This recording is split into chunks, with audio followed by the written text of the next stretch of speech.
नाशिक विधान परिषदेतल्या बंडखोरांची महायुतीकडून मनधरणी सुरूच आहे। गोकुळ गीते, प्रसाद हिरेंसोबत मंत्री गिरीश महाजन यांची चर्चा झाली।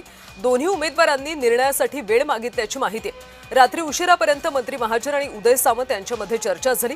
गोकुळ गीते, प्रसाद हिरे आज अंतिम निर्णय घेण्याची शक्यता आहे। आज पुन्हा उदय सामंत आणि गिरीश महाजन यांच्यामध्ये बैठक होणार आहे। नाशिक विधान परिषदेमध्ये शिवसेना उमेदवार नरेंद्र दराडेंच्या विरोधात भाजपच्या गोकुळ गीते, प्रसाद हिरे यांनी बंडखोरी करत उमेदवारी कायम ठेवली।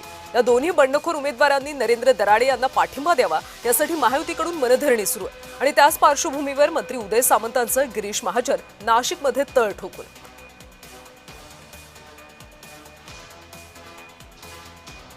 महायुतीमधनं शिवसेनेला ही जागा सुटल्यानंतर दोन फॉर्म शिल्लक राहिलेले आहेत, प्रसाद बापू हिरे आणि गोकुळजी गीते।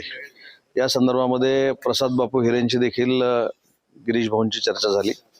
गणेशजी गीतेंशी देखील ज्यांनी फॉर्म मागे घेतलेला आहे त्यांच्याशी देखील चर्चा झाली, कारण गोकुळ गीते हे त्यांचे बंधू आहेत। आणि याच्यामध्ये असं ठरलं की जे काही आम्हाला सांगायचं होतं दोन्ही उमेदवारांना आम्ही सांगितलेलं आहे आणि बोलणं सकारात्मक होतं एवढंच मी सांगतो।